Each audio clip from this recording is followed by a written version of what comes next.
Bonjour à tous, une nouvelle vidéo cette fois-ci pour vous parler des attaques DOS, donc les attaques par déni de service. Donc c'est des attaques qui consistent à saturer un service internet ou serveur. Les motivations peuvent être diverses, hein. Ça peut être soit pour effectuer du chantage, pour demander de l'argent pour stopper l'attaque, soit par rétorsion vengeance, soit simplement par bêtise. Donc là, je voulais faire juste une petite démo en ligne et puis vous parler donc de manière générale de ces attaques et puis aussi pour vous présenter la page qui est là, qui est relativement ancienne mais qui récapitule un peu tout au niveau des attaques d'os. Donc pour vous montrer un petit peu cette démo, je vais attaquer le site malekal.com. Donc pour ça j'ai 4 VPS. Donc pour ceux qui ne savent pas ce que c'est un VPS, c'est un serveur virtuel qui est pas très cher. Donc là le but c'est plus utiliser la ressource réseau pour attaquer le serveur et vous montrer un peu les différentes attaques. Sachant qu'il y a beaucoup de méthodes et attaques différentes. Donc là je vous expliquerai grosso modo les plus fréquentes. Donc c'est faut avoir quelques petites connaissances réseau pour bien comprendre ce qu'il en retourne. Alors, au niveau du serveur web, il y a en front un firewall Cisco. Donc, OVH vous permet de louer un firewall Cisco. Il y a une page sur le site aussi qui présente ce firewall. Donc là, il servira juste pour voir un petit peu ce que ça donne. Parce qu'il y a pas mal de graphes sur l'interface. Ici, on a les paquets droppés, donc le journal.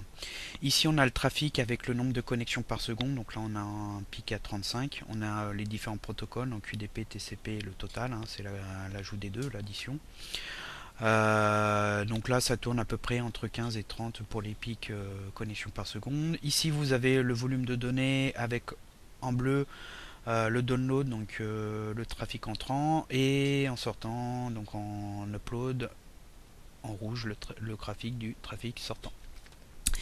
Ici, vous avez le nombre de connexions sur le pare-feu. Donc là, ça tourne à peu près entre 500 et 700 connexions sur le pare-feu. Ici, les paquets droppés, le nombre de paquets droppés, et les attaques SYN, c'est-à-dire le nombre de nouvelles connexions établies qui sont bloquées par le pare-feu. S'il y a des attaques SYN, on y reviendra. Donc ici vous avez au niveau du pare-feu IP-table. Pour ceux qui ne savent pas ce que c'est en gros un logiciel qui permet de gérer la partie net filter du noyau Linux du kernel, et entre autres ça permet de créer des règles qui permettent de dire tel paquet on le drop, on le laisse passer ou on le redirige, etc., etc.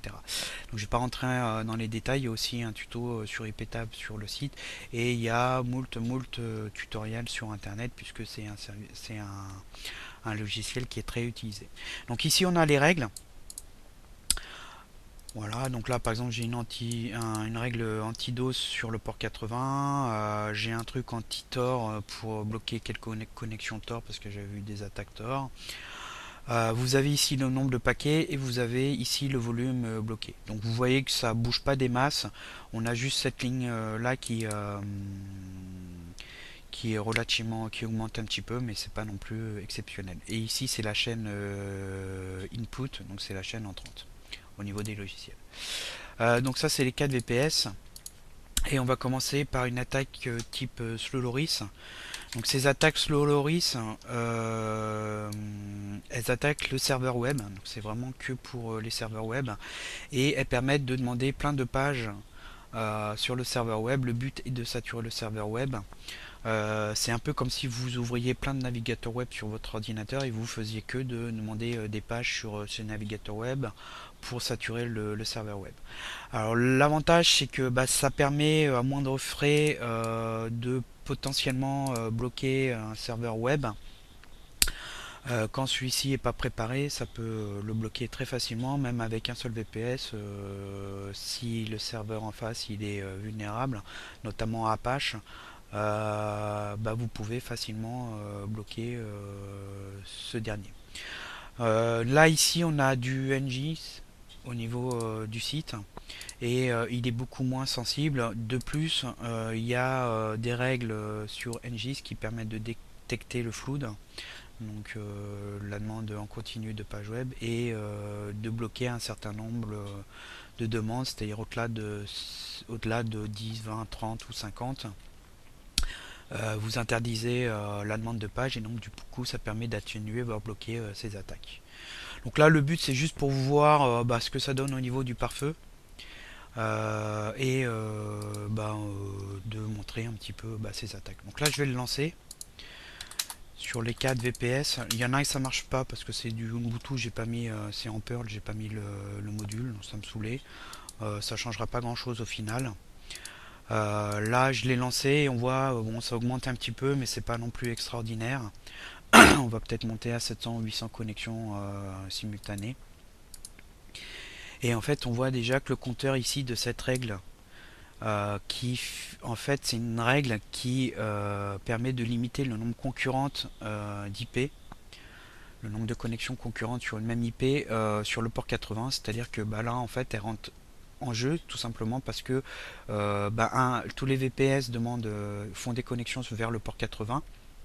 On a en fait 4 IP puisqu'on a 4 VPS, 4 IP différences, et chaque IP cette règle permet de limiter le nombre de connexions demandées sur le port 80 pour chaque IP, et du coup ça joue beaucoup sur la limitation de l'attaque, tout simplement parce que le reste des demandes de page web elles sont bloquées par IP table. Et là ici on voit qu'on monte à 900, c'est pas extraordinaire.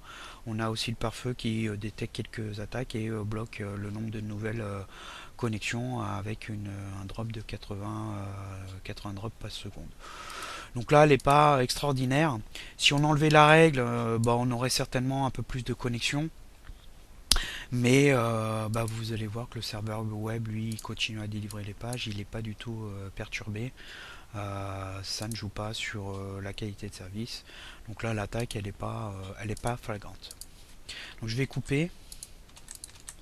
Et on va passer à un autre type d'attaque à travers le programme hping qui permet de faire une attaque type SYN. Donc les attaques SYN, en fait SYN c'est un flag au niveau des connexions TCP. C'est en fait quand vous demandez une nouvelle connexion. Et donc là le but c'est de saturer le serveur en face au niveau des nouvelles connexions pour soit remplir la couche réseau, c'est-à-dire de nouvelles connexions, et de ce fait quand un visiteur va vouloir aller sur le site pour ouvrir une nouvelle page, il va émettre une nouvelle connexion, mais comme la couche réseau du serveur est saturée, le serveur ne pourra pas répondre et donc du coup la page web ne pourra être délivrée. Si le serveur est petit, au niveau CPU mémoire, ça peut tout simplement saturer l'OS, et vous pouvez carrément planter le serveur en face. Ah oui, alors pour revenir aussi pour Slow Loris, ici on avait demandé la page d'index. Une des méthodes aussi pour saturer le serveur en face, c'est demander des pages web, notamment moteur de recherche et autres, qui demandent beaucoup de ressources. Le but c'est aussi de saturer les ressources mémoire du serveur pour que le serveur soit beaucoup plus lent, et de ce fait l'impact sur les pages web, la délivrance des pages web soit complètement ralenti. Donc là, cette attaque SYN, elle est plus au niveau de la couche réseau, et le but c'est de saturer la couche réseau, voire faire planter l'OS en face. Donc je vais le lancer sur les 4 serveurs et on va voir ce que ça donne. Voilà, donc là on est déjà à 10 000 connexions, donc vous voyez c'est carrément instantané. On voit aussi que le pare-feu bloque quelques connexions. Voilà, elles sont là. Parce qu'en fait il a aussi une seuil de saturation. Au-delà il va bloquer les paquets. Et on voit ici qu'on est déjà à 1400 connexions. Donc par rapport au Slow Loris c'est beaucoup plus impactant, c'est beaucoup plus violent. Si on fait un tour sur le site, donc là il arrive encore à délivrer les pages, il n'y a pas de problème.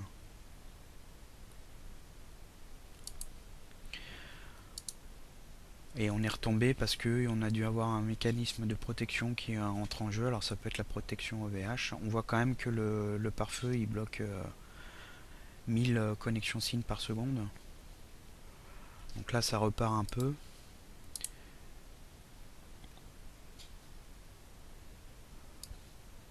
Donc là ça repart un peu, mais c'est pas trop impactant pour le serveur web, il arrive encore à délivrer des pages. Donc comme vous pouvez le voir, l'attaque SYN elle est beaucoup plus violente. Et après, bon, il y a différentes variantes qui consistent à créer des paquets en modifiant la source, l'IP source. En fait, de faire croire que on a plein de sources différentes qui demandent de nouvelles connexions, et le serveur, lui, va à chacune de ces nouvelles connexions essayer de répondre à ces IP sources, qui va aussi saturer l'envoi et bloquer la couche réseau au niveau de l'envoi, parce qu'il va passer son temps à essayer de répondre aussi à ces sortantes. Donc là, bah, ça s'est stabilisé à 200, c'est pas extraordinaire, mais bon, c'est comme vous pouvez le voir, c'est beaucoup plus violent que l'attaque Slow Loris. Et bah, si on avait des centaines et des centaines de VPS, bah, on aurait peut-être pu mettre le serveur à genoux. Donc là, bah, après, tout simplement, là, je vais les couper. Bah, ce qui se passe, c'est qu'il y a des pirates qui ont des botnets, donc des réseaux d'ordinateurs infectés, donc soit des ordinateurs Windows, bon, qui ont en général des connexions ADSL, donc c'est pas très, enfin, c'est toujours ça, mais c'est pas très intéressant parce que les connexions ADSL c'est assez limité au niveau de la bande passante. Sachant que bon, maintenant, les particuliers peuvent avoir des connexions en fibre à 100 mégas, donc là ça commence à être plus sympa. Mais souvent il s'agit plutôt de serveurs web, de serveurs piratés. Où là bah, c'est très intéressant parce que d'une, le serveur tourne 24/24, alors que pour un particulier ordinateur il peut être éteint la nuit si le propriétaire ne laisse pas tourner son ordinateur 24. Bah, la plage de prise en main où la machine affectée est en ligne est moins importante qu'un serveur qui lui est 24/24 en ligne, et bah, les serveurs, la bande passante elle est en général beaucoup plus importante, et donc si vous avez bah, des centaines de serveurs piratés sous contrôle qui effectuent des attaques, bah, c'est beaucoup plus impactant pour la victime qui risque d'être submergée. L'attaque risque d'être plus importante. Alors après, il y a d'autres techniques, c'est compliqué de énumérer tout, qui est en fait le DOS amplification. Alors, pour les attaques des DDoS, donc distribuées, il s'agit tout simplement, le schéma le montre ici, d'utiliser donc des machines infectées qui vont contacter les serveurs compromis pour ensuite envoyer tout sur la victime pour le submerger. Et après on a d'autres techniques qui est le DOS amplification qui est donné là. Et il y a une petite démo ici sur cette page là.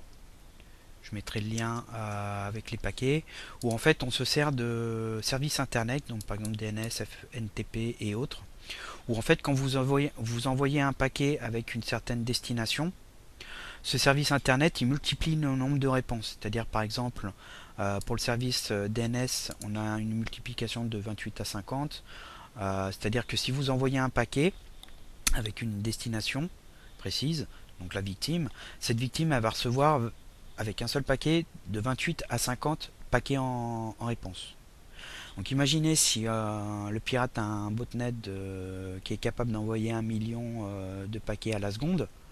Et ben en utilisant ce service amplification, vous pouvez avoir de 28 millions à 50 millions de paquets à l'arrivée sur la victime, ce qui permet de démultiplier l'attaque, et ça rend ces attaques assez dévastatrices. Donc ça c'était utilisé il y a quelques années. Du coup les logiciels DNS, NTP, etc. Ont été mis à jour pour diminuer, réduire un peu ces attaques. Donc ça a été pris en compte. C'est pareil pour les serveurs web, pour Slow Loris, il y a pas mal de contre-mesures qui ont été mis en place. Et c'est pareil pour IP Table. Vous avez ce qu'on appelle